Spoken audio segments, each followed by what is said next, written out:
c'est toujours les mêmes gestes, toujours les mêmes mots, toujours les mêmes pensées. La routine, les habitudes. Est-ce que vous aussi, vous avez tendance à dire toujours les mêmes mots, à faire toujours les mêmes gestes, à avoir les mêmes habitudes? Métro, boulot, dodo, mais aussi les gestes que vous faites à chaque fois le matin, toujours le même, toujours la même impression, toujours les mêmes mots, toujours les mêmes réflexes. La routine, c'est toujours pareil. Est-ce que les habitudes, c'est quelque chose d'important? Ou est-ce qu'il faut faire l'inverse? Briser la routine, casser la routine, changer, changer, changer. Est-ce que c'est ce qu'il faut faire aussi, changer? Casser cette routine avec quelque chose de nouveau? Ou est-ce que c'est important d'avoir des habitudes, de s'habituer toujours à faire les mêmes gestes? Parce que c'est cette habitude-là que l'on prend, cette deuxième nature qui s'installe en nous, qui nous permet de devenir ce que nous sommes tous les moments de notre vie, à tous les moments, à tous les instants, et qui nous permet de grandir. Alors, est-ce que c'est important la routine ou pas? Qu'est-ce que vous en pensez? Aidez-moi, donnez-moi votre avis dans les commentaires. Je vous invite à partager, liker, commenter cette publication afin que l'on soit encore plus à étudier ensemble notre Tania du jour. Je vous souhaite un très très grand Lechaïm pour ce café pour l'âme, oui. Et je vous invite donc à prendre, si vous l'avez, le Sefer du Tania au chapitre 15 pour ensemble étudier ce Tania du jour. J'espère que vous allez bien. Boker Tov Lekoulam. Bonjour à toutes et à tous. Je suis infiniment heureux de me retrouver parmi vous en cette magnifique matinée que Dieu nous offre sur la terre. J'espère que vous allez bien. On va passer Bezrat Hashem un bon Shabbat. Tout cela après ces petites notes de Nigun.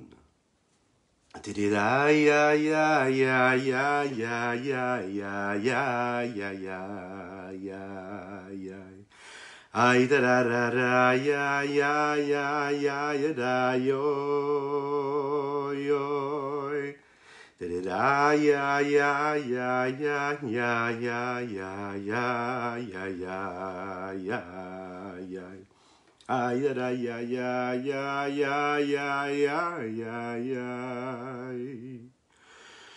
da ya ya ya ya ya ya ya ya ya ya da ya ya ya ya ya ya ya ya ya da yo da ya ya ya ya ya ya ya ya ya ya ya ay da da ya ya ya ya ya yo ya ya da da ya ya ya ma da ya ya ya yo ya ya ya ay ya ya ya ma da ya ya ma ya ya ma da ya ya da ya ya ya ya ma ya da ya ya da ya ya ya ma da ya ya ya yo ya ya ya da ya ya ya ma mo ya ya ma da ya ya ma ya ya da ya ya Ahoy da ma ya ya ya da ya ya ya ya ya da ma ya yo ya ya ya da ya ya ya da ya ya ma ya ya da ma ya ya da ya ya ma ya ya da ya da ya ya ya ya ya ya ya ay da ya ya ya ya ya ya da ya ya ya da ya ya ya ya Dam bam bam bam bam bam Aïe, aïe, aïe, aïe, aïe. Boker tov les koulam. Bonjour, bonjour à toutes et à tous. Infiniment heureux, comme je le disais, d'être parmi vous. Oui, la routine. Est-ce que c'est important d'être dans cette routine? Est-ce que c'est important d'avoir des habitudes? Ou est-ce qu'il faut casser le rythme? Le rythme, toujours le même, toujours les mêmes gestes, toujours pareil. Oui, c'est un petit peu ce que nous vivons. Mais en même temps, c'est ce qui nous permet d'avoir un repère. C'est important d'avoir des rituels, d'avoir ces petits ancrages, même ces grands ancrages. Ils sont importants parce que c'est ce qui nous permet d'avoir des repères, de ne pas avoir besoin de chercher toujours ce que nous devons faire, les objets qui nous permettent de faire ce qu'on a besoin de faire pendant notre vie, pendant notre journée, les moments de vie qui sont des ancrages, des repères qui nous permettent de nous situer quelque part, d'avancer, de savoir ce que nous faisons, ce que nous ressentons. On a besoin d'être en sécurité. C'est ce qui nous permet d'avoir ces rituels, ces habitudes. Cette routine-là. Mais est-ce que c'est important? Est-ce que c'est quelque chose de bien ou de mal? Qu'est-ce que vous en pensez, vous? Donnez-moi votre réponse dans les commentaires. Pensez à partager et à liker, c'est important. En fait, on va voir. D'un côté, c'est bien, mais de l'autre côté, ça dépend. Ça dépend comment est-ce que c'est utilisé, comme tout d'ailleurs. C'est un petit peu ce que l'on peut ressentir, vous savez. On raconte un jour, il y a un homme qui passait devant un champ, et là, il voit quelqu'un qui est en train de creuser dans la terre, dans ce champ-là, qui forme des trous dans cette terre-là. Et de l'autre côté, il voit une autre personne en train de, juste derrière lui, de remplir ce trou qui est creusé par la première personne. Il les regarde comme ça. Je dis, mais c'est magnifique, mais je ne comprends pas vraiment ce que vous faites. Pendant de longues minutes, un creuse un trou, et l'autre fait l'inverse. L'autre, il rebouche les trous. L'autre, il creuse, et l'autre, il rebouche. Il se rapproche d'eux et dit, dites-moi, quelle est la signification de ce que vous êtes en train de faire? Il y en a un qui creuse et l'autre qui rebouche. Quel est le but de votre travail? Et là, ils ont répondu de manière très très simple. Écoutez, nous, c'est ce qu'on fait depuis des années. Moi, je creuse et lui, il rebouche. Bon. Il dit, quel est l'intérêt? Il dit, en fait, aujourd'hui, notre collègue n'est pas là. On a un troisième collègue. Ah ouais, qu'est-ce qu'il fait ce troisième collègue? Ce troisième collègue, en fait, il a l'habitude d'être là pour semer. C'est-à-dire que il y en a un qui creuse, l'autre pose des graines dans ce petit creux de la terre, et puis le troisième est là pour reboucher le trou dans lequel il y a la graine, et c'est ce qui permet après de donner naissance à toutes sortes de semences qui vont évoluer et grandir. Il dit, c'est intéressant. Il dit, mais il est où le troisième? Il dit, non, aujourd'hui il n'a pas pu venir. Ah, donc il n'a pas pu venir, on fait continuer à faire ce qu'on a à faire. Donc même s'il n'est pas là pour mettre la graine, on continue à faire. Chacun fait son job. J'ai l'habitude de creuser, je continue à creuser, quoi qu'il se passe. Et moi, j'ai l'habitude de reboucher le trou. Je continue de reboucher le trou. Ah oui, ça vous a plu? Je suis d'accord. C'est sympathique comme tout. Mais qu'est-ce qu'on voit ici? On voit des hommes que métro, boulot, dodo, c'est un petit peu le principe. C'est mon job, je suis fonctionnaire, je dois faire ce que je dois faire, je suis salarié, je suis patron, peu importe.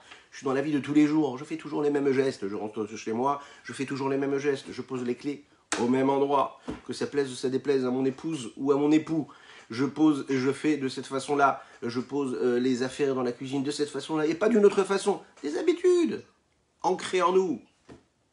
Alors, mais il n'est pas là pour semer la graine.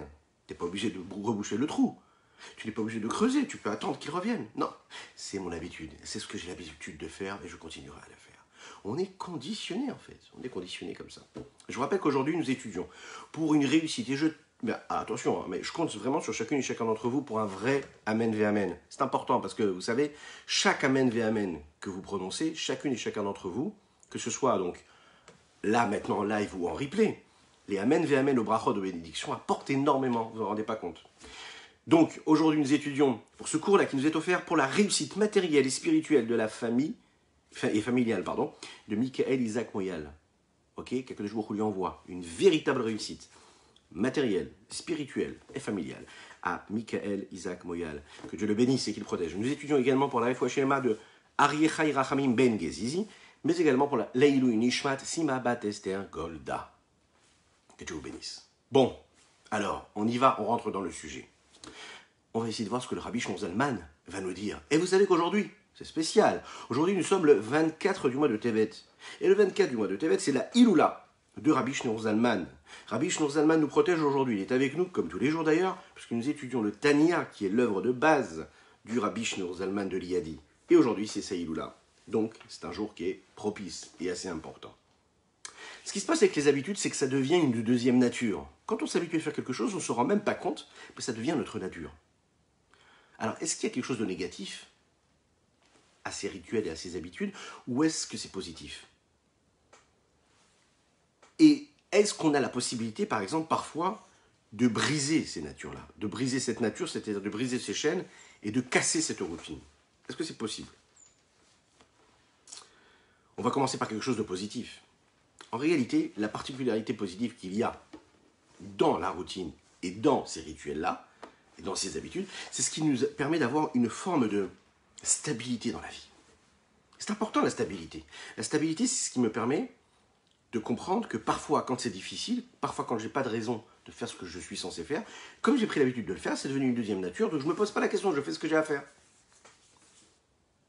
Ça veut dire que je n'imaginerai pas ma vie sans ces petits moments ou ces gestes et ces actes. Avant que cet acte-là devienne une habitude et un rituel, il est à chaque fois présenté devant moi comme une question, un questionnement. Ça veut dire, je me remets en question, est-ce que je fais ou je ne fais pas? Est-ce que cette chose-là vaut la peine ou vaut pas la peine d'être faite? Est-ce que j'ai la force de le faire ou je n'ai pas la force de le faire? C'est pas grave, je le ferai demain. On est face à cette hésitation constante, cette hésitation qui nous fait perdre. J'en suis sûr, vous êtes d'accord avec moi, beaucoup de temps dans la vie. Elle nous fait perdre du temps, elle nous fait perdre de l'énergie, énormément de choses. Baruch haba, mon ami Raphaël, ainsi que Yossi, Douvi, tous ceux qui nous rejoignent. Baruch Hashem. N'hésitez pas à partager, c'est important.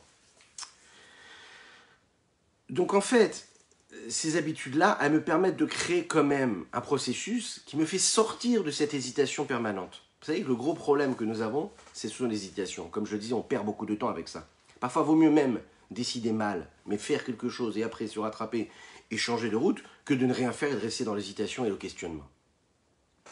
Quand on réussit, par exemple, à installer en nous des habitudes, ça veut dire que c'est devenu une deuxième nature et qu'on avance avec ça. Cette stabilité-là, en fait, elle fait en sorte que même quand je n'ai pas envie, je fais ce que j'ai à faire. Ok? Les enfants ont tendance à vouloir faire ce qu'ils veulent parce qu'ils sont encore enfants et qu'ils n'ont pas encore constitué cette vie-là de quoi? Eh bien de réflexes automatiques et de cette forme d'automatisme et de nature, de deuxième nature en eux. Et donc à chaque fois, ils sont confrontés à des dilemmes. Est-ce que je fais ou je ne fais pas? Est-ce que ça m'apporte du bonheur ou pas? Est-ce que j'aime ça ou j'aime pas ça? C'est la raison pour laquelle on dira et on verra ces mots-là dans la vie d'un enfant. Et plus il grandit, il continuera à le dire, puisque c'est ce que nous faisons aussi. Et même quand on ne le dira pas, c'est ce qui se passera si on n'étudie pas assez de Chassidut. On continuera à dépendre en réalité de cette envie que nous avons, que cette envie que nous n'avons pas pour évoluer, pour faire quelque chose. Donc ce qui a la base, on va dire, même dans l'éducation de ces enfants-là, c'est de leur apprendre et de faire en sorte qu'ils acquièrent de bonnes habitudes, de bons rituels, de bons ancrages, de bons repères, qu'ils deviennent ces repères-là une deuxième nature. Aider un enfant à lui faire comprendre et l'habituer à se lever tôt le matin. Un enfant qui va se lever tôt le matin, même si après, pendant son adolescence, il va faire ses grasses matinées, puis à un moment, il va comprendre sa nature, son corps s'est habitué à se lever tôt le matin. Une personne qui s'habitue pendant 1 an, 2 ans, 3 ans, quand je dis un enfant, ça peut être un enfant qui est un adulte qui est enfant, parce que nous sommes tous des enfants. Bokertov, Frédéric, Bokertov, bonjour. Ça veut dire quoi, on est tous des enfants? Ça veut dire que quand, par exemple, on décide, à un moment de notre vie, un carrefour de notre existence, de prendre de bonnes habitudes, de se dire, voilà, à partir de maintenant, je vais me lever tous les matins à 5 heures du matin. J'irai dormir tôt, et puis je vais me lever tous les jours à 5 heures du matin. Votre corps va s'habituer. Okay? Votre corps va s'habituer, ce qui va faire que même des années plus tard, votre corps voudra toujours se lever à 5 heures du matin. Quand on apprend à un enfant à être propre, à être ordonné, à être patient, à ne pas parler quand il mange, à ne pas parler devant un adulte, à prier comme il faut, à faire cette fila le matin, le midi, le soir, de s'asseoir, d'étudier pendant longtemps. Un enfant, il n'arrive pas à rester assis longtemps concentré, parce que c'est une question d'habitude. Si on décide par exemple un enfant qui a déjà quelques années même, et ça peut être pris en cours de route l'éducation, ne vous inquiétez pas. Ça veut dire que les textes nous disent que un enfant qui par exemple a l'habitude ne tient pas, c'est-à-dire que sa nature à lui, c'est de ne pas supporter d'être assis pendant de longues heures à étudier la Torah. Mais pas seulement la Torah, à faire ses devoirs, à faire quelque chose de manière concentrée. Comment on fait?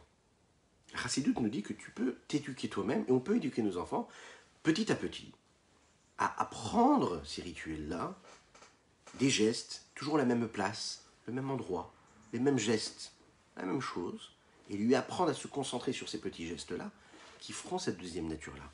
Rester concentré 5 minutes, 10 minutes assis. Et ensuite, ces 10 minutes-là, ça deviendra 11 minutes. C'est ce qu'il va nous dire le Rabbi Shlomo Zalman ici. Parfois, le problème, c'est pas de faire 30 minutes quand tu en avais fait 2. Le problème, c'est de faire 2,5, de faire 3, juste un petit peu en plus. Le fait de changer de ta nature, changer un petit peu ce que tu as l'habitude de faire, c'est ce qui te permet de grandir et de créer une nouvelle nature en toi. Un enfant qui n'a pas l'habitude de manger tranquillement, on l'éduque à manger calmement. Il n'a pas l'habitude d'aller dormir, il n'aime pas aller dormir. On l'habitue petit à petit. Ça, ce sont des habitudes qui sont positives. Cela s'exprime dans la Torah, dans ce texte-là et dans cette notion-là que Ergel Na'aseteva, les habitudes deviennent une deuxième nature. Quand je m'habitue à faire quelque chose plusieurs fois, cela devient ma nature. Ok. Est-ce que dans la vie juive et est-ce que dans l'histoire du peuple juif, on peut voir concrètement que les habitudes deviennent une deuxième nature? Il suffit de voir un petit peu ce qui se passait dans notre histoire. Vous savez que dans le Beth Amikdash, on avait l'habitude d'apporter des corbanotes, des sacrifices. Il y a un korban, un sacrifice qu'on a porté au Beth Amikdash qui s'appelle le korban atamid. Ce korban atamid, ainsi que tout ce qu'on faisait avec ce korban atamid, tamid qui veut dire constant, perpétuel, on le faisait chaque jour. Vous imaginez chaque jour, ça veut dire chaque jour. Le jour de Shabbat, le jour de la semaine, même le jour de Kippour, on faisait toujours le même korban, sans aucun changement. Vous savez, à la place des corbanotes, on fait la tefila. Vous le savez qu'à la place des corbanotes qu'on apporte au Beth Amikdash, on fait la tefila. On fait la tefila à la place. C'est la raison pour laquelle nous apportons nous aussi notre forme de korban, de sacrifice de notre propre personne quand on fait la tefila. 3 fois par jour. Et c'est aussi de manière fixe. Il faut que ce soit un horaire précis. On ne peut pas dépasser un horaire. Il faut le faire de manière constante et perpétuelle. Quand un homme, il évolue, il grandit, on lui demande, quand il termine sa vie sur Terre après 120 ans, on lui dit « Kavata etim la Torah ». Est-ce que tu as fixé des temps précis pour étudier la Torah? La précision, elle est mise ici sur la « est-ce que tu as fixé ?» Est-ce que tu as vraiment bloqué? Est-ce que tu as vraiment fait en sorte que ta vie, elle soit ritualisée?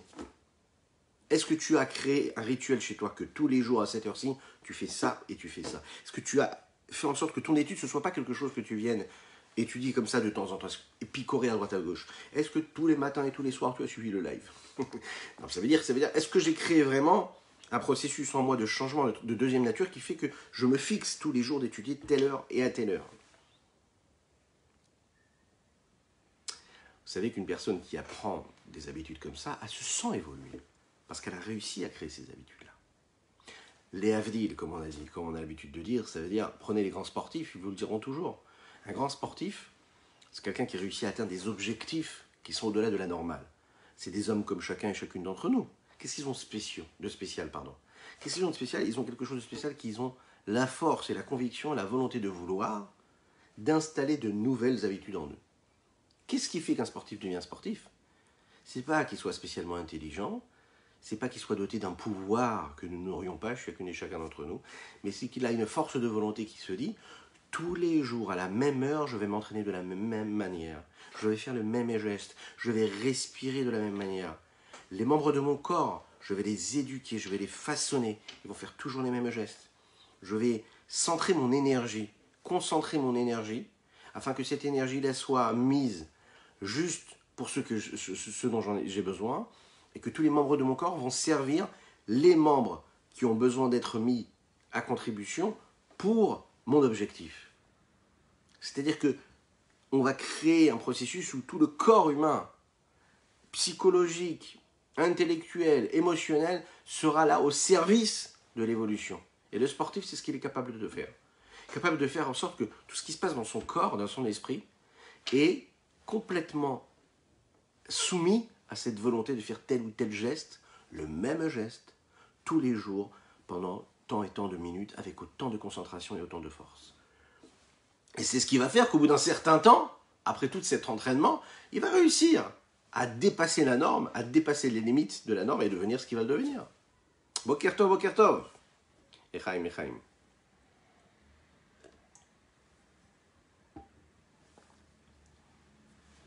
Vous avez des gens qui ont l'habitude, eux, de manière naturelle, de s'asseoir et d'étudier. Vous avez d'autres personnes qui n'ont pas l'habitude de s'asseoir et d'étudier. Est-ce qu'on doit réagir comment, en fait? Une personne qui a l'habitude d'étudier, mais comment est-ce qu'elle fait quelque chose de plus, puisqu'elle a l'habitude et qu'elle aime ça, étudier? Est-ce qu'elle a un travail à faire? Est-ce qu'elle peut faire un travail sur elle? En 1810, le pouvoir russe en place va réunir tous les grands rabbins de Russie. Dans cette réunion, on va leur dire, voilà, votre but à vous, ça va être de réformer le judaïsme en Russie. Le réformer, vous imaginez très très bien ce que cela veut dire, ça veut dire d'adapter le judaïsme au modernisme russe, une forme d'assimilation. Vous l'imaginez bien qu'on a invité ce jour-là toutes sortes de grands rabbins, toutes sortes d'intellectuels, et de cette façon-là, ils ont réussi, ils ont voulu en tout cas combattre les rabbins qui étaient en place, mais qui étaient des rabbins, on va dire, authentiques, et de cette façon les écarter de la conduite du peuple juif, afin de les remplacer par des rabbins entre guillemets modernes, entre guillemets évolués, qui correspondaient plus à l'assimilation russe. C'est un jour qui va être fatal pour le peuple juif à cette époque-là. Ils vont demander tout simplement, par exemple, que tout celui qui n'est pas capable de parler en russe et d'étudier en russe, il ne serait pas en mesure de pouvoir être le rabbin d'une communauté. À l'époque, il y avait des rabbinim qui ne savaient peut-être pas aussi bien parler le russe qu'il ne le fallait, mais pas seulement ça, toutes sortes de décrets d'assimilation. La plupart des personnes qui étaient présentes, la plupart des rabbins qui étaient présentes, vont se soumettre à la demande du pouvoir en place. Il y avait ce jour-là le Rabbi Shalom Dovber, le Rashav. Rabbi Shalom Dovber, c'est le père du Rabbi Yosef Yitzhak, qui est lui le beau-père du Rabbi actuel, Rabbi Menachem Mendel de Lubavitch. Lui, il va refuser. Il va non seulement refuser, bien qu'il y avait une menace véritable, une menace de pogrom, si cette demande-là n'allait pas être acceptée par les rabbins. Il va se lever et il va aller contre vraiment la demande du pouvoir en place. Il y a en place des rabbins qui viennent le voir et qui lui disent « Mais qu'est-ce que tu fais ? Qu'est-ce que tu fais ? Tu t'imagines que tu mets la vie des gens en danger. On nous demande de nous assimiler, il va falloir que nous assimilions. » Il lui a demandé aussi une autre question. Il lui a dit « Mais si tu sais très bien que cela va engendrer des pogroms et une détresse dans le peuple, et tu sais très bien que c'est toujours eux, le pouvoir en place, qui aura le dernier mot, parce que nous ne sommes rien, on ne décide de rien, c'est eux qui ont le pouvoir. Comment ça se fait que tu te lèves et que tu vas contre eux? Pourquoi est-ce que tu te bats? Pas besoin de te battre, tu sais très bien que c'est eux qui vont gagner cette guerre-là. » Alors, le rabbi a répondu, il a dit « Mais il n'y a pas en réalité d'excuses et d'explications à ce que je viens de faire.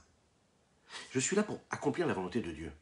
En face, j'ai quelqu'un, peu importe le pouvoir qu'il a, peu importe les conséquences, il est en train de me demander de faire l'inverse de la volonté de Dieu. Et moi, je ne peux pas faire l'inverse de la volonté de Dieu. Donc quand on me demande, Chas v'Shalom, de faire l'inverse de la volonté de Dieu, eh bien je me lève et je combats. Ah, il y a des conséquences, mais c'est pas grave. Moi, je ne peux pas supporter qu'on me demande de faire l'inverse de la volonté de Dieu. Donc je refuse. Je veux rester un rabbin authentique. Alors, le rav qui était en face, le rabbin qui lui a posé la question, il dit, mais d'où est-ce que vous savez ça? D'où est-ce que vous savez que ce que vous dites là, c'est vrai, et que vous avez le vrai, et que nous sommes dans le faux? Il a répondu, c'est ce que je ressens. Il dit, ah bon, c'est ce que tu ressens. Le rav, il lui a dit, mais est-ce que sur une sensation, sur ce que vous ressentez, vous êtes capable de prendre une décision pour toute la communauté juive? Parce que vous ressentez que c'est mieux de faire comme ça, alors comme vous ressentez, vous êtes capable de prendre cette décision pour tout le monde. Et là, le Rabbi Shalom Dovber va lui faire une réponse qui peut correspondre et qui peut nous inspirer dans tout ce que nous entreprenons dans la vie. En tout cas, dans les évolutions que nous essayons d'intégrer et surtout, et beaucoup, dans l'éducation des enfants. Il va répondre, écoute mon ami, avant ma bar mitzvah, les plus jeunes années, j'ai éduqué mon corps, ça veut dire tous les membres de mon corps, à se conduire en fonction de ce que le Shulchan Aruch me demande, en fonction des lois que les Chachamim, que nos sages nous ont demandé de suivre. C'est-à-dire que tous les membres de mon corps sont dirigés, ils sont ancrés par cette volonté-là. C'est ma nature. Donc quand j'ai un sentiment, et ce sentiment-là me dicte une vision ou une impression, une façon de penser ou de réagir, je le suis. Mais pourquoi est-ce que je le suis? Parce que je lui fais confiance à 100%. Puisque depuis que je suis petit, je me suis soumis à ce qu'il fallait faire. C'est-à-dire éduquer mon corps, les membres de mon corps et de mon esprit et de mon âme et de mon cœur à accomplir la volonté de Dieu méticuleusement. Donc je suis sûr que la première impression que je vais avoir, c'est la bonne. Ma nature, je l'ai transformée. Vous savez ce qu'il lui a répondu le rabbin qui était en face? Il lui a dit, alors si c'est ainsi, je vous suis. Je vous suis, je suis d'accord avec vous. Chaim, Chaim, Chaim. On va maintenant entreprendre la deuxième étape de notre cheminement de ce matin, à savoir comment réussir à briser cette routine-là quand elle est négative. Comment est-ce qu'on va réussir à casser cette routine et ces habitudes? Je vous rappelle que nous étudions aujourd'hui pour la réussite matérielle, spirituelle et familiale de Michael Isaac Moyal. Qu'Akadosh Baruch Hu lui envoie une bracha à l'infini. Dites Amen ve Amen, dites-le maintenant en live ou en replay.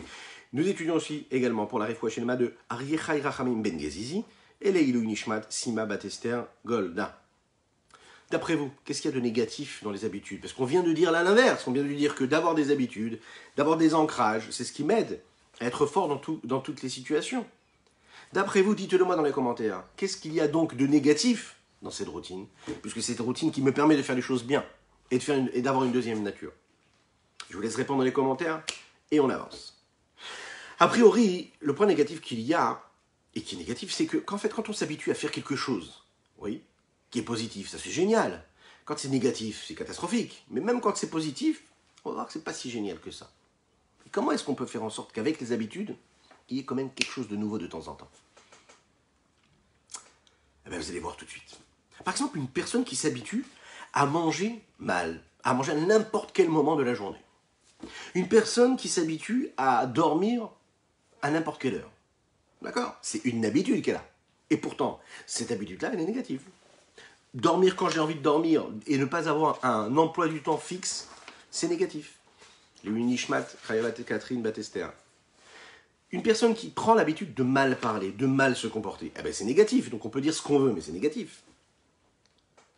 Donc, quand les automatismes et les ancrages et les rituels que j'installe en moi, et dans ma vie, dans mon existence, deviennent même une forme de dépendance, ça veut dire que ces mêmes mots, ces mêmes gestes, ces mêmes rituels, quand ils font partie de ma vie, ça devient très compliqué. Vous savez ce qui se passe? C'est qu'en fait, ça devient une dépendance. Je sais que si je ne fais pas tel ou tel geste, eh ben je ne serai pas tranquille, je ne serai pas dans une certaine... Ouais, je ne serai pas tranquille, je ne serai pas serein. J'ai l'impression que je ne pourrais pas travailler si je n'ai pas pris ce stylo-là ou ce crayon. Bon, on a tous ça, oui, on a tous ça, on a tous des petits gestes comme ça. Alors, parfois, ce n'est pas méchant, mais parfois, ça peut être problématique parce que ça devient une dépendance. Il y a des gens même qui peuvent en devenir malades. Je n'ai pas pris ce stylo que j'ai l'habitude d'avoir, j'aurai du mal à travailler, à étudier. Mais j'ai pas fait tel ou tel geste quand je me suis levé le matin, eh ben je sais qu'il va me manquer quelque chose. J'ai manqué une étape. C'est une forme de dépendance. Maintenant, est-ce qu'il peut y avoir quelque chose de négatif dans une bonne habitude? Vous me suivez?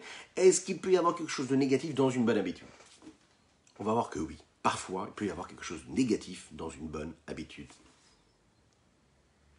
Et on va dire que c'est le revers de la pièce. C'est le revers du positif qu'il y aurait dans ces habitudes-là. Lorsque, par exemple, on a l'habitude de faire quelque chose parce qu'on a l'habitude de le faire. Donc je perds quoi? Je perds la volonté, je perds la motivation. Ça devient quelque chose d'automatique. Ça devient un petit peu comme un corps sans âme. Un corps sans âme qui n'a pas de motivation, qui fait parce qu'il a l'habitude de faire, qui fait parce qu'on l'a habitué à faire. Modéani les fanecha, je me lève le matin, je dis Modéani. Alors, faites-le, c'est pas si évident que cela que l'installer, ça, ce Modéani, pour les enfants. Tous les matins, premier geste, premier mot, première respiration, on dit Modéani les fanecha, melechai vekayam, she'echezartabi nishmati bechamla, rabba emunatecha. On remercie Dieu de nous avoir donné cette neshama-là en retour, cette âme-là. On remercie Dieu, merci à toi de me l'avoir rendu. Bechemla rabba emunatecha, la confiance qu'on a en toi, elle est grande. Qui? Toi, mon Dieu, l'éternel du monde. Donc ça, c'est un rituel qui est super important. Bien sûr qu'il faut l'installer. Le problème, comme j'ai vu apparaître ici dans les commentaires, c'est qu'on perd la kavana, on perd l'intensité, on perd l'intention, on perd la direction de pensée, on perd la concentration, on perd la charge émotionnelle qui est nécessaire, que nous devons mettre dans ce qu'on est en train de dire ou faire. Parce que ça devient automatique. Dès l'instant où on reprend cette concentration-là, et on pense à chaque mot qu'on est en train de dire, je prends l'exemple de Modéani, mais ça peut être tout le reste. On se dit, mais c'est exceptionnel ce qu'on est en train de dire. On est en train de remercier Dieu de nous donner la vie. On remercie Akadosh Baruch Hu, c'est le premier mot qu'on dit, c'est la première idée que l'on éprouve et que l'on ressent. C'est-à-dire que notre corps, on le remplit tout de suite d'une certaine forme de gratitude pour Dieu. Mais ça transforme notre mécanisme. Notre journée n'est pas la même. Quand on apprend à faire ça tous les jours, okay, eh ben, ça peut devenir un rituel, un automatisme, mais on ne se rend pas compte réellement de ce que cela peut créer. Donc, est-ce qu'il faut casser cette routine-là? Est-ce que ce que je le fais parce que mes parents m'ont éduqué comme ça? Je suis né, par exemple, dans une famille religieuse. Okay, je n'ai pas cette force-là que le Baal Teshuvah, celui qui a fait toujours un A, parce que lui, il était dans un autre monde. Il a découvert la sainteté, il a découvert la Torah. Donc, en fait, tout ce qu'il fait, il le fait avec une énergie beaucoup plus grande, avec une envie, avec une joie, avec un enthousiasme. Une personne qui n'est pas née à l'extérieur et qui naît, c'est-à-dire que depuis qu'il est dedans, il a l'habitude d'aller à la synagogue, il a l'habitude d'étudier la Torah, il a l'habitude de faire le kiddush, il a l'habitude de chanter le Shalom Aleichem à Tab Shabbat. Il est né dedans. Pour lui, c'est normal, c'est sa vie, c'est sa routine. Malheureusement, la seule chose qu'il a envie de faire, lui, c'est d'aller voir ce qui se passe ailleurs, Chas Shalom. Parce qu'il veut voir quelque chose de nouveau. Et ça, c'est encore plus compliqué, c'est plus dangereux. Qu'est-ce qu'il faut faire avec lui? Il faut casser cette routine, parce que c'est une routine qui est positive. Concrètement, cet enfant-là, il ne fait que du positif. Il est dans la Kedusha, il est dans la sainteté, il est dans la pureté. Mais il y a un problème. Le problème qui guette, mis à part le fait qu'il peut se poser des questions et vouloir regarder ce qui se passe ailleurs, Chas Shalom, le problème, c'est qu'il perd l'âme. Ça devient un corps sans âme, c'est une mitzvah sans âme. Alors, le Rabbi Shlomo Zalman ici il va nous donner ici des techniques et à nous de les mettre en œuvre. C'est des solutions. C'est des solutions parce que, bien sûr que c'est une habitude qui peut paraître négative, mais c'est sûr et certain qu'il ne faut pas se laisser aller comme ça et qu'il faut trouver des solutions pour évoluer et pour changer cela.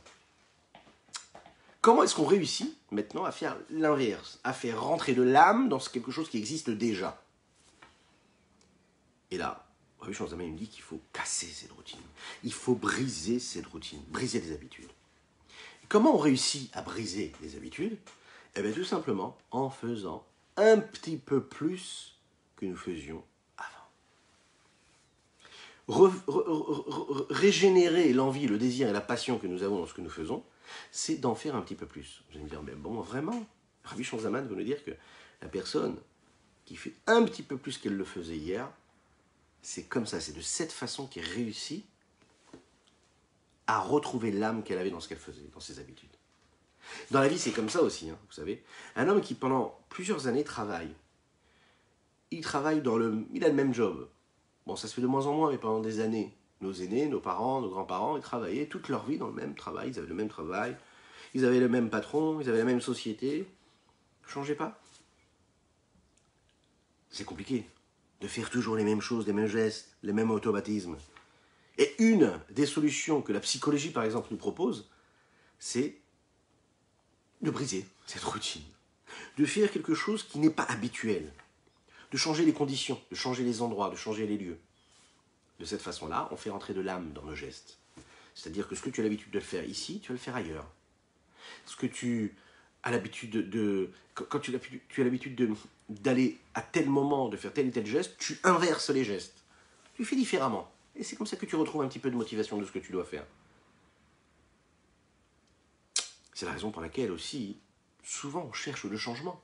L'homme est toujours en train de chercher le changement. Il veut quelque chose de nouveau. Ça ne suffit pas ce qu'il a maintenant, il veut autre chose. Vous savez, c'est un petit peu comme, par exemple, la halakha nous dit, le Rambam nous dit, écoutez, ça c'est très intéressant, que si par exemple on voit un petit oiseau qui est tombé dans l'eau, okay, et qui a reçu un coup, Et le Rambam nous dit comme ça. Si ce petit oiseau que tu es en train de voir qui est tombé de l'eau est en train d'avancer avec le courant, ça n'est pas du tout une preuve qu'il est en bonne santé. Pourquoi? Parce qu'il est en train d'avancer avec le courant. Pourquoi? Quel rapport? Parce que la véritable raison d'une bonne santé, et preuve d'une bonne santé, c'est si l'oiseau serait en train de nager, en tout cas on va essayer de s'envoler, et à contre-courant. S'il est avec le courant, c'est que quelque part il n'a pas la force de se battre contre le courant. Dans un des derniers cours, on m'a posé la question, dans les messages, donc je vais profiter pour y répondre, on m'a demandé, mais pourquoi est-ce qu'il faut aller contre sa nature? Et la réponse, vous l'avez ici dans cette anecdote et dans cette halakha. Il faut aller contre la nature parce que c'est pas parce que tu vas avec ta nature que tu es en bonne santé. Qu'est-ce qui est une forme de bonne santé? C'est quand tu es capable de nager contre le courant. Contre le courant, ça veut dire que tu as ta nature et tu es capable d'aller contre ta nature. Ça veut dire que tu as les forces et les énergies et les capacités qui te permettent d'aller contre la nature, d'aller contre le courant. Cet oiseau-là, qu'est-ce qui nous prouverait qu'il est comme il faut et qu'il est en bonne santé? C'est s'il serait capable d'aller contre le courant. Si je regarde, au premier regard, je me dis, bah, il va bien, voilà un oiseau qui est en train de passer avec l'eau, il a l'air bien, il est en train de flotter. Ah non, il est peut-être vivant, mais il suit le courant. Et s'il suit le courant, ça ne veut pas dire qu'il est en bonne santé. Il est juste vivant, donc il peut suivre le courant, il ne coule pas. Mais il n'est pas en bonne santé. S'il sera en bonne santé, tu le verrais dans le mouvement, tu le verrais bouger, tu le verrais aller contre le courant. Dans notre vie, c'est pareil. La Guémara nous dit qu'il y a une différence entre celui qui sert Dieu et celui qui ne l'a pas servi. Quelle est la différence entre quelqu'un qui sert Dieu et quelqu'un qui ne le sert pas? La Guémara va nous donner la définition de quelqu'un qui sert Dieu et quelqu'un qui ne le sert pas. Même s'il est proche de Dieu, même si a priori il fait ce que Dieu lui demande, il n'est pas considéré comme quelqu'un qui le sert. Dans la halakha de ce Rambam-là, c'est intéressant de voir qu'à la suite on lui dit que si par exemple on jette une petite paille dans cette eau-là, dans ce courant d'eau, et on voit que l'oiseau, il se met à battre les ailes pour aller chercher la petite paille, ok, ou la petite graine qu'on a mis dans l'eau, pour aller la manger. Alors ça voudra dire que quoi? Ça voudra dire qu'il est en bonne santé et qu'on n'a pas à s'inquiéter pour lui. Qu'est-ce qu'il y a ici dans cette loi-là? Vous allez voir. Ça veut dire qu'en fait, on a une possibilité supplémentaire. Pour être en bonne santé, ça ne veut pas dire obligatoirement aller contre-courant. Ça veut dire que parfois, même quand on est dans le courant, on est en mesure d'être en bonne santé. Alors vous allez me dire, mais si je suis dans le courant, comment est-ce que je suis en bonne santé? En fait, on peut nager dans le courant, on peut aller dans le courant, on peut se laisser aller avec le courant qui avance. Mais la meilleure façon de voir si on est en bonne santé, si on est capable de quoi? D'être beaucoup plus rapide que le courant. Si je nage beaucoup plus vite, je suis dans le sens du vent, mais que je nage beaucoup plus vite, que j'avance beaucoup plus vite. Ça veut dire que je suis en train de montrer que je me sers de cette routine-là pour faire quelque chose de beaucoup plus fort. Si j'ai l'habitude, par exemple, d'étudier tant et tant de choses, de faire telle ou telle mitzvah, ok? Mais j'en fais encore plus. C'est-à-dire que mes habitudes, je m'en sers comme un tremplin pour évoluer, pour grandir, et non pas pour m'endormir sur mes lauriers et sur mes habitudes. Mais je fais plus. Ça veut dire, comme j'ai l'habitude de me lever tous les matins pour faire la tefila, eh bien, tous les matins ou toutes les semaines ou tous les mois, j'essaie de faire un petit peu plus de concentration. Où je rajoute un petit geste, je rajoute une petite minute d'étude. Cette petite chose en plus que je suis capable de faire, c'est ce petit oiseau-là qui bat des ailes plus vite que le courant. Que là me montre qu'il aurait pu nager contre le courant. Là, il nage avec le courant, mais il nage plus vite que le courant. Il le précède. Ça veut dire qu'il est en bonne santé. Donc si on veut savoir si on est en bonne santé, si on est dans le courant, mais qu'on n'est pas dans un automatisme qui a perdu son âme, qu'on ne fait pas les choses comme ça parce qu'on nous a appris à les faire, et qu'on veut ramener, rapporter et rajouter de l'âme dans nos actions et dans notre corps, qu'est-ce qu'on fait? Eh bien on fait pareil, donc on reste dans nos habitudes, mais avec un petit peu plus. C'est-à-dire qu'on précède nos habitudes. On les précède, on intensifie, on fait quelque chose de plus. C'est un petit peu l'idée des heures supplémentaires, vous savez. Les heures supplémentaires, c'est quoi? Quand vous travaillez un petit peu plus que l'habitude, que la normale, eh bien vous recevez quoi? Vous recevez une prime. Vous recevez quelque chose en plus. Vous êtes payé beaucoup plus. Par exemple, une personne qui a le devoir de travailler dans son contrat tant et tant d'heures. Il reçoit un salaire habituel pour tant et tant d'heures. Quand on lui demande par exemple de terminer son travail, son job à 5 heures, à 17 heures, et qu'à ce jour-là on lui dit non, tu ne vas pas terminer à 17 heures, mais tu vas terminer à 19 heures. Vous imaginez bien que les 2 heures en plus, on va le payer bien plus que les autres heures de sa journée. C'est normal. On ne va pas le payer au taux horaire des heures normales de son travail. On va redoubler, hein, si ce n'est plus. On va le payer beaucoup plus que ses horaires habituels. Donc en fait, pourquoi est-ce qu'on va le payer plus ? Parce que les heures supplémentaires, c'est les heures qui sont en plus. Je me suis habitué, j'ai signé un contrat, je suis capable de travailler tant et tant d'heures. Je suis conditionné, et je sais que ma journée, elle dure tant et tant d'heures. Quand tu viens changer mes habitudes, tu viens faire en sorte que je vais devoir changer mes habitudes, je vais devoir faire en sorte que je vais devoir demander à mon mari d'aller chercher les enfants alors que c'est moi qui vais les chercher normalement à l'école. Je vais devoir demander à mon mari de préparer le dîner pour les enfants alors que c'est moi qui les prépare normalement. Je vais devoir changer quelque chose. Ça mérite un salaire, ça mérite une prime. Donc on peut changer nos habitudes, mais quand on change nos habitudes, ça se paye beaucoup plus cher. C'est de quoi ça se paye beaucoup plus cher ? Ça veut dire que ça apporte beaucoup plus. Et dans notre vie à nous, c'est quoi cette prime-là qu'on reçoit ? C'est que quand tu as des habitudes, mais que tu fais la petite chose en plus, alors à ce moment-là, cette petite chose en plus qu'elle apporte, c'est une prime, c'est quelque chose d'énorme. Tu vas pas recevoir quelque chose qui correspond à ce que tu recevais dans le reste, dans tout ce que tu faisais avec tes habitudes normales. Tu reçois quelque chose de beaucoup plus fort. On sait que c'est comme ça en fait. Nous, on a l'habitude de vivre de façon automatique, sans penser. Et quand il y a par exemple quelque chose qui change, on a du mal à supporter. On est habitué comme ça à être dans le même rituel. On n'aime pas le changement. L'homme, il n'aime pas le changement. Pas que l'homme, hein. L'homme avec un grand H, hein, je le dis toujours. Alors, qu'est-ce qu'on fait ? Alors, on va voir ce que la Gemara nous dit. L'Echaim. Je vous rappelle que nous étudions aujourd'hui pour la réussite matérielle et spirituelle et familiale de Michael Isaac Moyal, qu'Akadosh Baruch Hu le bénisse et le protège. La Gemara nous dit, il y a une différence entre une personne qui a l'habitude de travailler et celle qui ne le travaille pas. Ah, qu'est-ce que ça veut dire ? Celui qui sert Dieu et celui qui ne sert pas. Qui c'est celui qui sert Dieu ? La Gemara nous dit, c'est celui qui est capable d'apprendre 101 fois. Tu étudies un texte, tu l'étudies 100 fois. Bon, vous êtes d'accord déjà avec moi ? Une fois, on a du mal. 2 fois, ça devient très très très très compliqué, c'est un exploit. Alors 3 fois, là, c'est le champagne. Je ne sais pas pour vous. En tout cas, c'est dur d'étudier, c'est dur de répéter, de réviser, de répéter, de réviser, de réétudier le même texte. On vit dans une ère où on veut le changement, on veut du renouveau, on veut encore quelque chose. Il y a tellement une profusion, mais dans tout, que ce soit dans la sainteté ou l'inverse, mais même dans la sainteté, Baruch Hashem, grâce à Dieu aujourd'hui, on peut tout étudier, on peut écouter un cours, encore un autre, et encore un autre, on peut écouter, prendre un livre et encore un livre. C'est infini tout ce qu'on peut faire. Donc en fait, on a tendance à se dire, je vais passer à autre chose. La Torah nous dit non, que parfois il faut étudier quelque chose et le réétudier, réviser, jusqu'à 101 fois.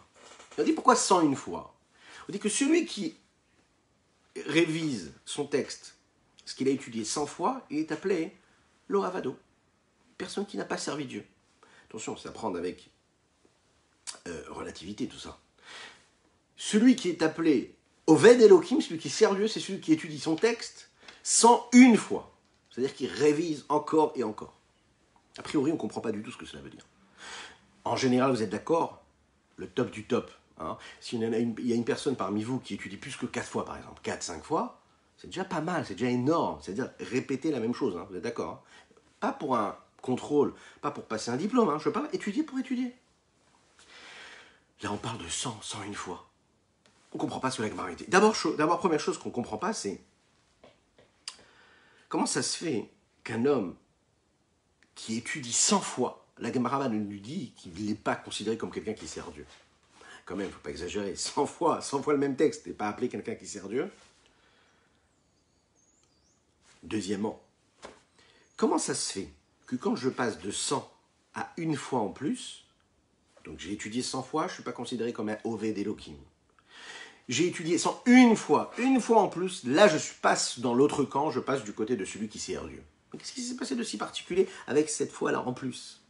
Comment ça se fait que mon statut passe d'un état à un autre ? pour 1 centième, un pourcentage en plus.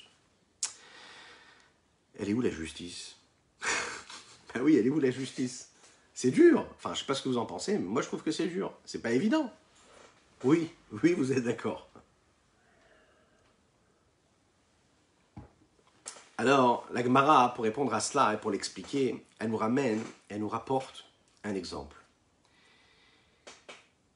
Lorsqu'un homme, enfin on va traduire ça avec des mots modernes, lorsqu'un homme par exemple prend un taxi, un taxi qui est censé l'amener d'un point A à un point B, et que le taxi lui donne un tarif qui est fixe, il va sur son application Uber, il va sur Bolt, peu importe, et on lui dit voilà, vous êtes censé payer 20 € pour cette course. Ok.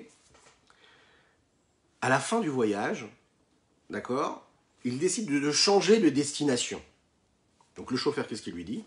Il lui dit ah, monsieur, désolé, vous voulez aller de l'autre côté de la rue? Ouais, monsieur, c'est juste derrière. Non. Vous voulez aller de l'autre côté du quartier? Vous devez impérativement changer la destination. Alors là, vous lui dites, monsieur le chauffeur, vous êtes gentil, mais c'est juste, je peux vous donner la route. Vous savez, c'est 2 rues derrière, vous allez à droite, la première à gauche, et puis c'est bon. Et là, il vous répond quoi, le chauffeur? Il vous dit, non, monsieur, il va falloir changer votre destination, vous, sur l'application, c'est pas moi qui vais le faire, vous allez le faire, vous, rentrez dans changer la destination, et puis vous mettez la nouvelle adresse. Et de cette façon-là, le tarif, là, peut aussi changer. Ok? Quand ce tarif-là va changer, il ne va pas beaucoup changer. Il va passer de 20 € à 20,70 €, 21 €. Il y a eu quoi? Une petite différence. Parfois, lorsque vous allez lui demander de changer de destination, si ce n'est pas un chauffeur Uber, il va vous dire « Ah non, là, l'effort que tu me demandes, c'est beaucoup plus. Moi, je suis conditionné pour travailler de cette heure-ci à cette heure-ci. Si tu veux que j'aille de l'autre côté, que ça me demande de dépasser mes horaires, à ce moment-là, je te demande 20 € de plus. Pas 1 € de plus, 20 € de plus. » Vous allez lui demander, mais comment ça se fait que tu me demandes de payer autant, alors que pour faire toute la course, là, tu m'as demandé que 20 €, maintenant pourquoi? Pour 1 ou 2 kilomètres en plus, tu me demandes quasiment le double de la somme. Et c'est ce que vous savez très bien, que nous payons tous les jours, tous les services qu'on nous offre dans notre société, eh bien on dépend de cela, et puis on subit quelque part cela. Quand vous demandez quelque chose en plus, vous payez très cher ce petit plus que vous demandez. Pourquoi? Je vous laisse répondre, vous, pourquoi? Pourquoi est-ce qu'on va payer autant pour la petite chose en plus qu'on demande? La réponse, elle est que 100 km, cette route-là que je suis censé t'apporter, t'offrir, en tant que chauffeur, c'est ce qui fait partie de ce voyage fixe, c'est-à-dire de ce qui a été établi. C'est un tarif habituel.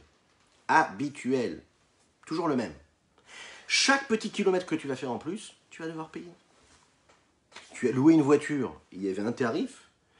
Pour tant et tant de kilomètres, tu as dépassé le kilométrage qui faisait partie de l'offre, tu vas payer très cher chaque kilomètre.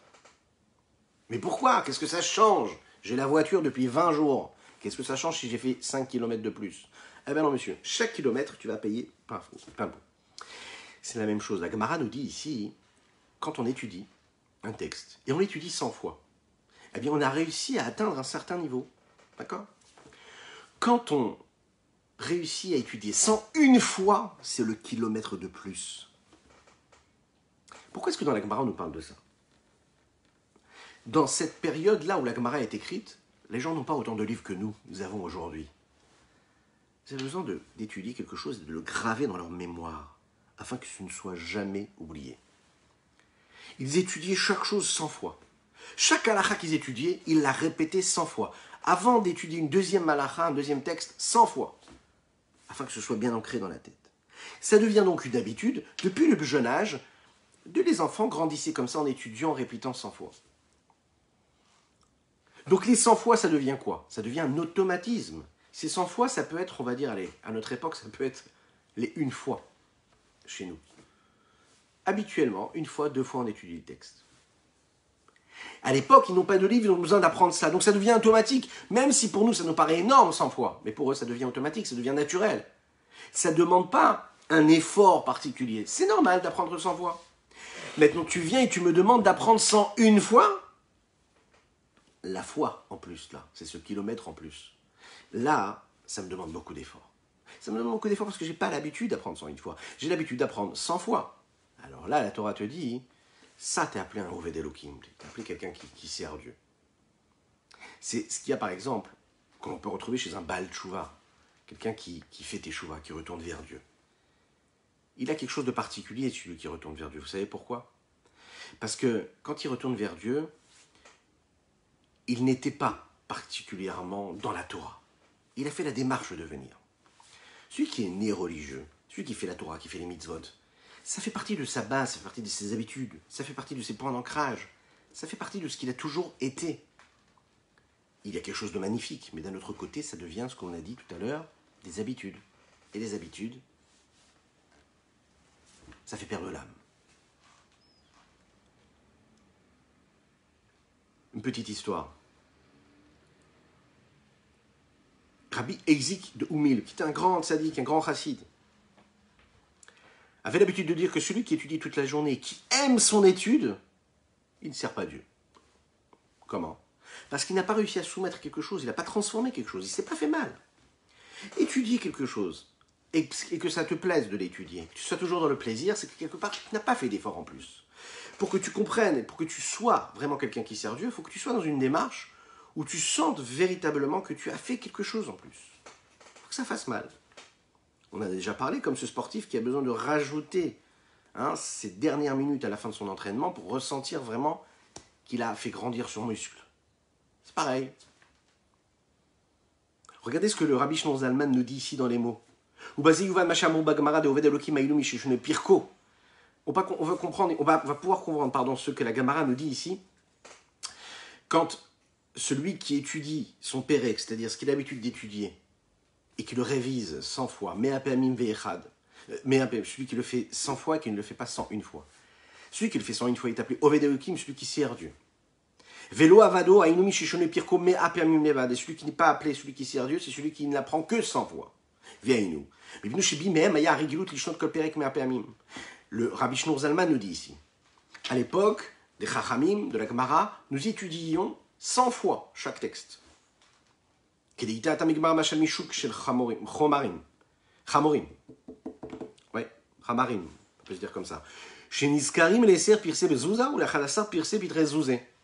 Rabbi Shlomo Zalman ici nous parle des chauffeurs Uber de l'époque, ou des locations de voitures de l'époque, qui étaient donc ces chameaux qui étaient loués pour une quantité de kilomètres pour un zouz, et que ensuite, quand on passait de 10 kilomètres, on passait à 1 kilomètre de plus, alors qu'est-ce qui se passait? Il fallait payer tout de suite, beaucoup plus, il fallait payer 2 zouz. Comment ça se fait qu'on pouvait passer au double tout de suite? Eh bien, on va l'expliquer pourquoi. Parce que c'est bien plus que son habitude qu'il a tous les jours, ce chameau-là. Il faut le payer plus.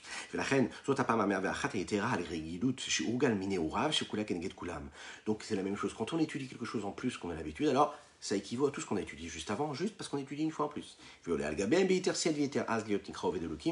Et cela devient une puissance ajoutée, une force ajoutée à cela. Et il est donc appelé quelqu'un qui sert Dieu véritablement. C'est l'histoire. C'est l'histoire qui nous permet de comprendre que parfois il faut étudier 800 fois. 800 fois pour comprendre quelque chose. Regardez ce que nous dit le texte ici. La Gemara Iruvin nous raconte une histoire qui concerne Ravi Frida. Ravi Frida avait un élève qui avait vraiment du mal à comprendre. Mais Ravi Frida, bien que c'était un grand sage, quelqu'un de très très sage, un grand Talmid Chacham, il s'asseyait avec ce Talmid-là, avec cet élève-là, encore et encore, afin de lui enseigner la Mishnah, de le faire répéter, et de lui répéter encore et encore. Alors, est-ce que vous êtes bien assis? Dites-le moi, vous êtes bien assis? Bon, si vous êtes bien assis, c'est top. Si vous êtes en voiture, gardez les mains sur le volant. Mais attention, vous savez combien de fois il lui répétait la Mishnah? Est-ce que vous savez combien de fois il lui répétait? Parce que je ne sais pas si vous êtes parent, vous allez être Bezrat Hashem. Est-ce que vous savez vous asseoir avec un enfant, essayer de lui enseigner un exercice de mathématiques, ou lui enseigner une Mishnah, ou lui faire répéter les cours? La patience que cela demande, la patience que cela nécessite. Lui, il révisait avec lui, pas une fois, pas deux fois, pas 100 fois, 400 fois. Attention, hein, c'est vrai ce que je vous dis là, c'est pas juste une image. C'est écrit avec de l'encre noire sur du parchemin. C'est écrit dans le Talmud, Gemara Eruvin, allez-y. C'est écrit, clairement. Il étudie avec lui 400 fois. Et au bout de 400 fois, cet enfant-là qui avait du mal à comprendre, commençait à comprendre. La Gemara nous raconte que là, on n'est pas au bout de nos surprises. Cet homme-là, un jour, qui était en train d'enseigner avec cet élève quelque chose, il lui a enseigné, il était donc en plein milieu de ces 400 fois, vient un homme qui se présente à eux et qui dit au Rav, Rabbi, j'aimerais te poser une question. Rabbi Frida lui fait signe de la main et lui dit, s'il te plaît, laisse-moi juste terminer d'étudier, parce que là, je suis en plein milieu avec cet élève-là, je suis très concentré. Est-ce que tu peux attendre que je termine d'étudier avec lui? Cet homme-là se met sur le côté et attend. Il termine de l'étude, ils apprennent ça 400 fois. Et là, Rabbi Frida dit à son élève, dis-moi, tu as compris le texte? Là, l'enfant répond, oh, je suis désolé, j'ai rien compris. Il dit quoi? On a étudié 400 fois le texte. 400 fois, t'as pas compris? Et là, l'élève dit non. Et là, Rabbi Frida comprend tout de suite. Pendant ces 400 fois, il y a eu cet homme-là qui est venu les déranger. Pendant ce moment-là où il est venu les déranger, il y a eu cette perte d'attention. Alors, imaginez une petite parenthèse, imaginez vous et nous, chacun et chacun d'entre nous. On est là avec nos enfants et on a notre portable. Et toutes les 20 secondes, allez, toutes les 2 minutes, on a ou bien une notification, ou bien un message, ou bien quelque chose, ou bien le regard, la main dépendante vers le téléphone. Ok? Et nos enfants, en fait, on les délaisse à chaque fois. La seule chose qu'ils voient, c'est qu'on est comme ça, en train de regarder notre téléphone.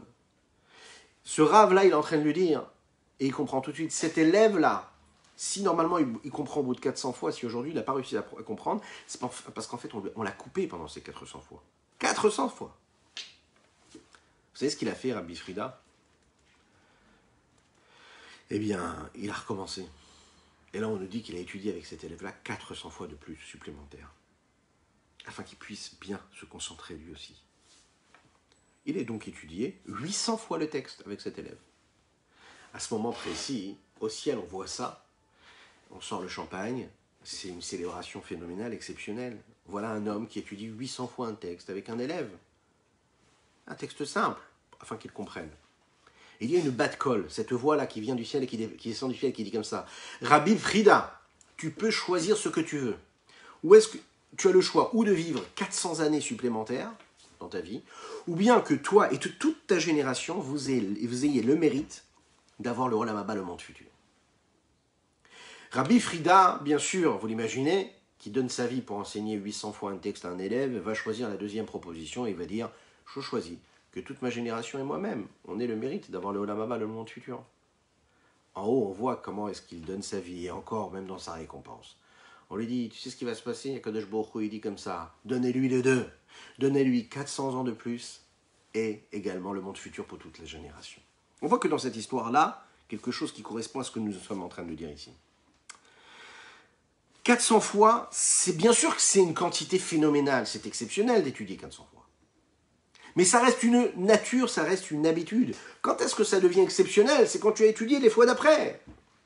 Et nous avons tous en nous ces 400 fois à nous. C'est-à-dire les habitudes que nous avons.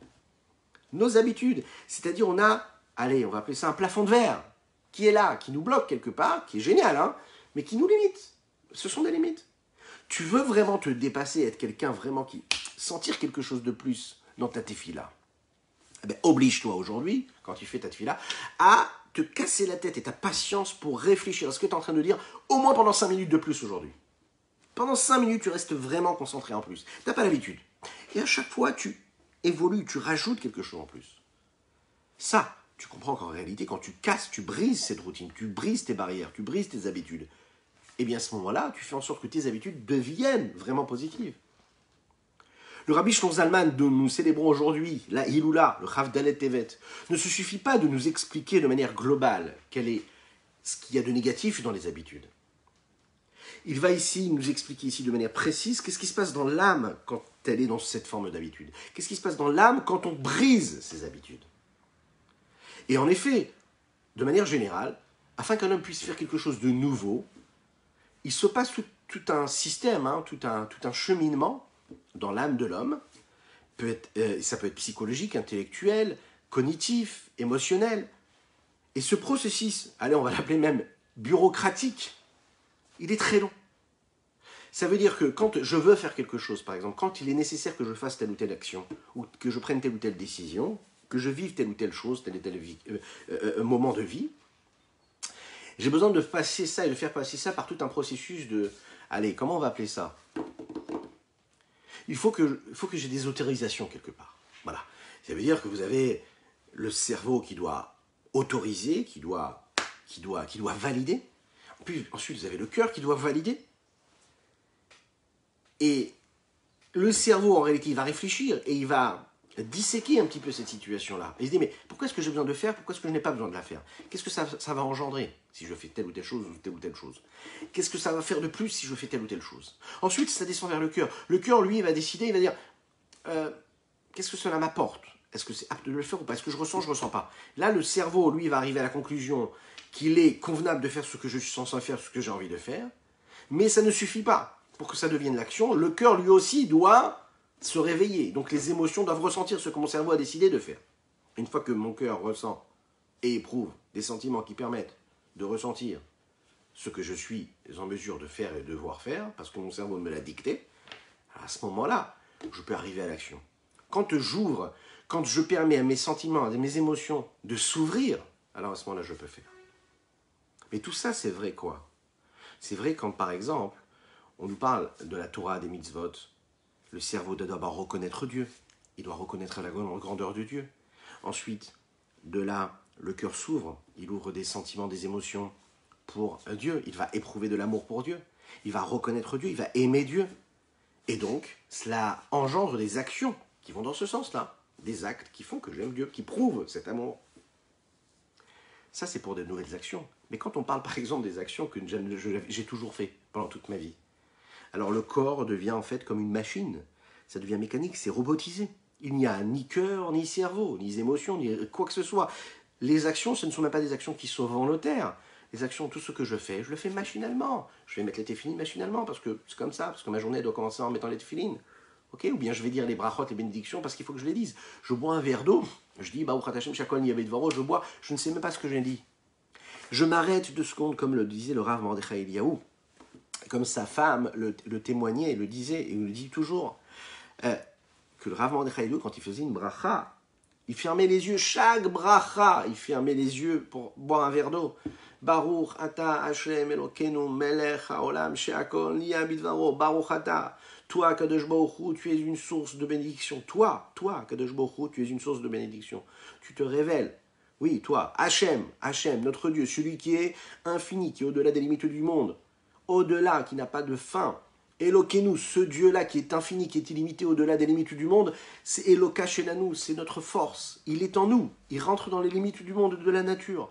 Ce Dieu-là, Melech HaOlam, qui est le roi du monde, le roi de l'univers. Oui, ce Dieu-là. She'akol Niyeh Bidvaro, tout a été créé par sa parole. J'ai juste bu un verre d'eau. Mais j'ai fait une bénédiction dans laquelle j'ai matérialisé, j'ai concrétisé, j'ai vécu, j'ai ressenti tout ce que Dieu a voulu lorsqu'il a créé le monde.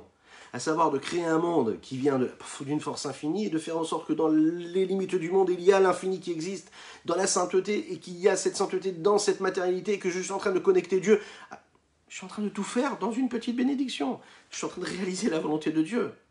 Et que c'est pour ça qu'il m'a permis de boire un verre d'eau. Et c'est pour ça que je bois ce verre d'eau. Et c'est la raison pour laquelle, comme je bois ce verre d'eau, parce que mon corps ressent le besoin de boire ce verre d'eau, que je fais cette bénédiction. Et que toute la raison de ce manque, de cette nécessité de boire de l'eau, c'est parce qu'il faut que je fasse cette bénédiction. Et que de cette façon-là, je crée cette union entre Dieu et sa shrina, cette présence de Dieu sur terre.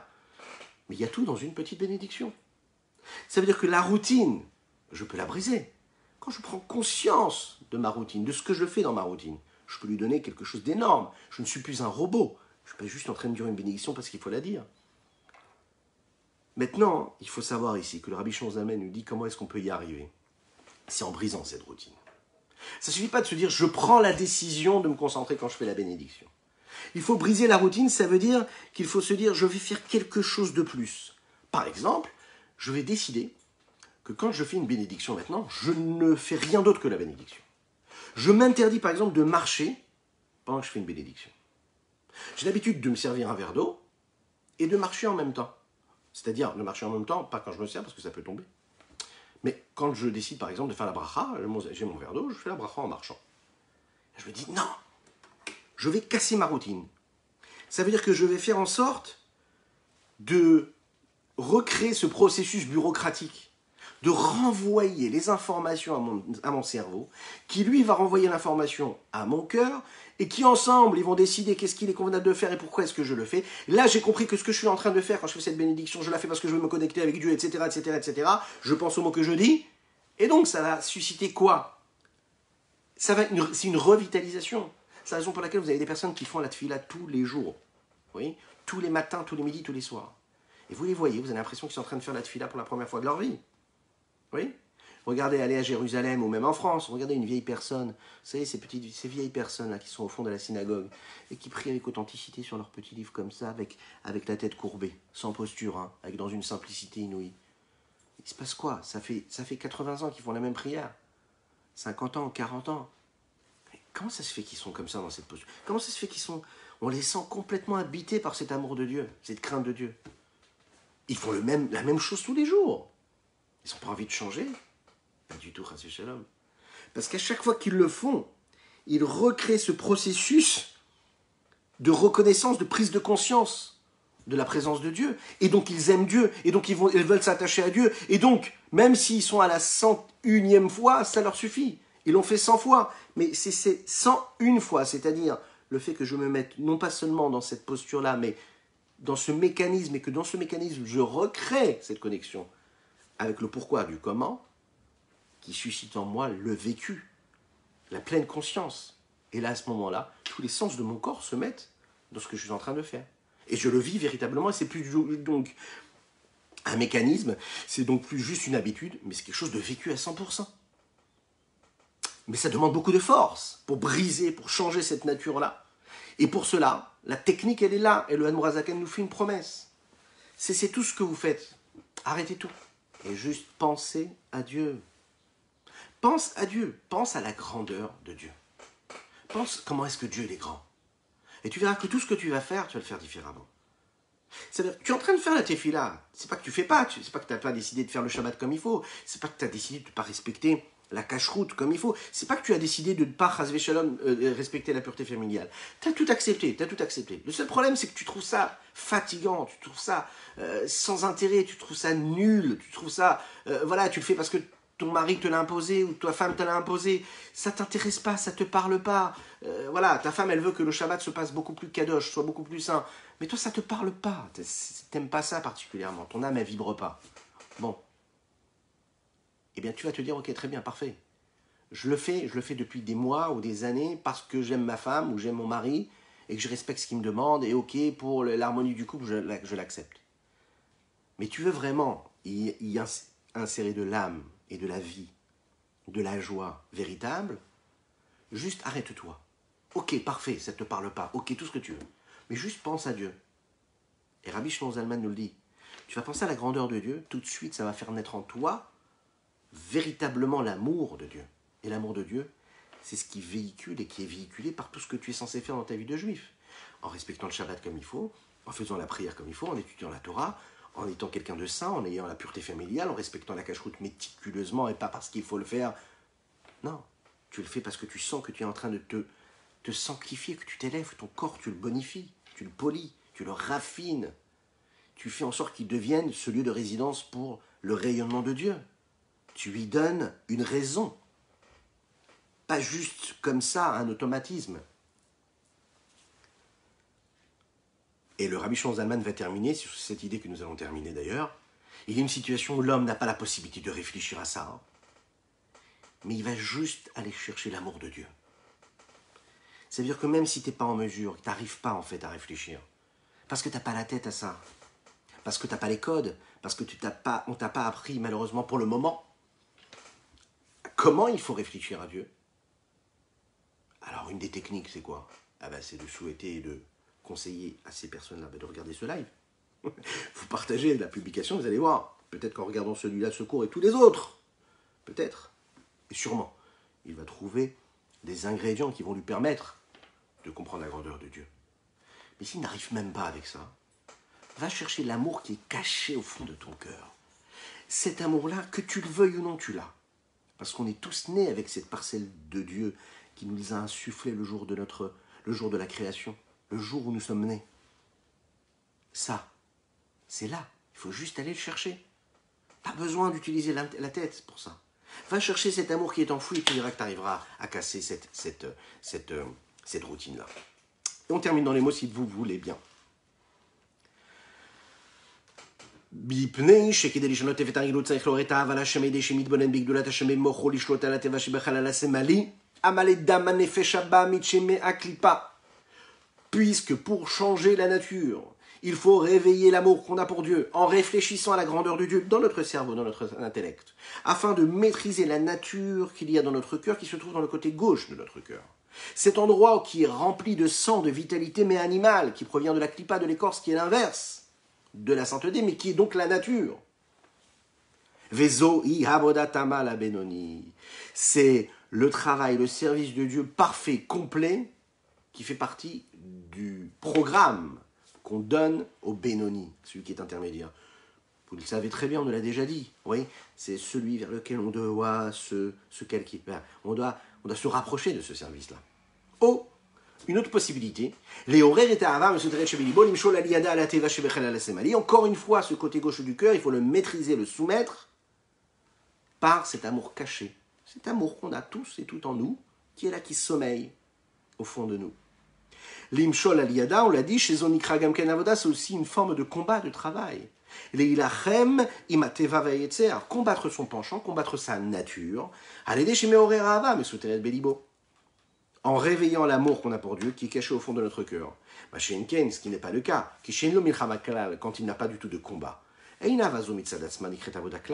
Cet amour-là qu'il a pour Dieu n'est pas vraiment appelé ce qu'on appelle un service, un travail, des efforts. Pourquoi ? Parce que c'est naturel. Voilà ce qu'on pouvait dire aujourd'hui de ce magnifique Tanya. Je vous rappelle qu'aujourd'hui, c'était la Iloula du Rabbi Shlomo Zalman de Liadi. Vous avez la possibilité, encore maintenant, jusqu'à Shabbat, d'allumer une petite bougie pour le Admor HaZaken, qui nous bénisse, qui nous protège, et qu'il soit, qui nous aide à, encore une fois, percevoir, comprendre, saisir, et nous laisser imprégner de tout son enseignement qu'on essaie de développer tous les jours et toutes les nuits. Rabbi Shlomo Zalman de Liadi, que Dieu nous garde et qu'il vous protège, qu'il fasse en sorte que vous puissiez passer un super et un excellent Shabbat de paix, de sérénité, de joie, de tranquillité, de bonheur, de sainteté et de pureté. Soyez bénis à l'infini par le mérite du Admor HaZaken. Je vous rappelle qu'aujourd'hui nous étudions pour la réussite matérielle et spirituelle et familiale de Michael Isaac Moyal, mais également pour la réfoua de Aryeh Chai Rachamim Ben Gazizi, également pour l'Ailou Nishmat Sima Bat Esther Golda.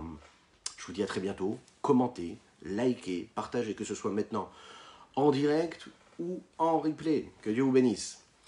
Lecha dodi likhateka la pene Shabbat mekabela lecha dodi likhateka la pene Shabbat nekabela shalom v'zachor b'diburechan ish biyanu Shabbat shalom el hameyuchad Hashem echad u'shmo echad l'shem u'tiferet v'liteilah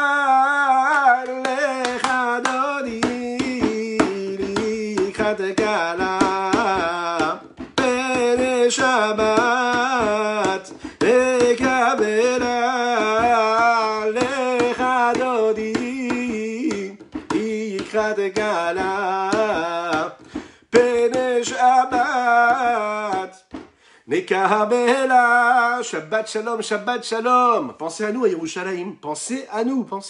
Puis si vous allez au Kotel Amaravi, pensez à nous aussi, Pensez à nous. Que des brachot pour chacune et chacun d'entre vous. Shabbat shalom ou mevorach. Shabbat shalom.